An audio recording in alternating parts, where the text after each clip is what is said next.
Bonjour bien-aimés frères et sœurs, bon dimanche à tous. Il y a plusieurs trônes dans la vie divine, mais nous allons parler du trône de grâce et du trône de justice ce matin. Que Dieu nous bénisse et nous accorde encore sa miséricorde, nous accorde ses bontés, que sa main omnipotente et omniprésente touche nos vies.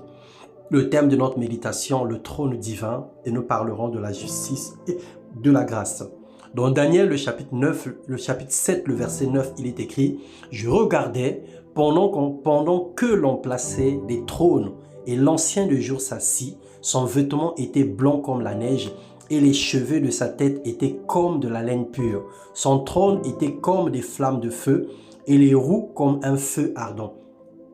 Le Seigneur, dans sa grandeur, a tout prévu pour notre bien. Lorsque nous pratiquons le péché et que nous n'arrivons pas à trouver du repos pour nos âmes, nous manquons de paix et nous n'arrivons pas à se déconnecter d'une mauvaise vie et de toutes les choses semblables, nous avons le devoir d'aller au trône de grâce pour implorer son secours.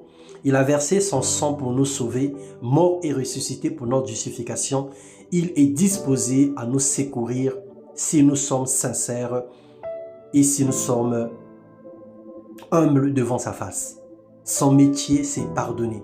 Et la Bible nous déclare dans Hébreux 4, le verset 16, « Approchons-nous donc avec assurance du trône de la grâce afin d'obtenir miséricorde et de trouver grâce pour être secourus dans nos besoins. » Et nous savons que la main de l'Éternel n'est pas courte pour nous toucher, ni son oreille dure pour nous entendre. Ce sont parfois nos crimes et nos fautes qui nous séparent de lui.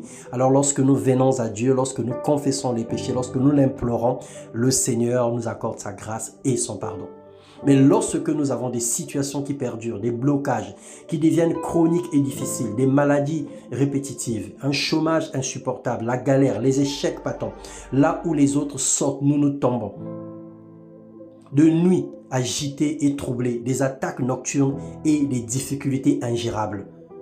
Nous avons le trône de justice. Nous avons le droit de porter plainte à notre ennemi pour dire à Dieu, Seigneur, il est écrit, selon notre situation. Jésus a vaincu le mal à la croix pour nous tous. Rien ne doit nous résister. Lorsqu'il y a la résistance, nous rappelons à Dieu ses promesses et nous lui disons de nous faire justice.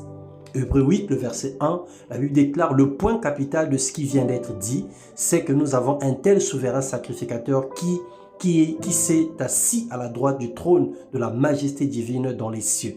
Rassure-toi bien-aimé dans le Seigneur.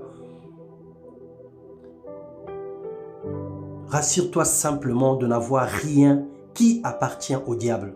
Coupe avec les amarres et lave-toi les mains de tout péché. Car le Seigneur Dieu est capable d'intervenir dans ta vie. Il est capable de venir au secours de ta situation. Il est capable de te défendre, que ce soit dans une justice spirituelle ou comme dans une justice charnelle.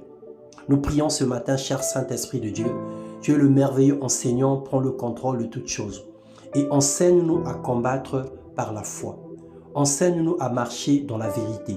Enseigne-nous à t'aimer et à te faire entièrement confiance.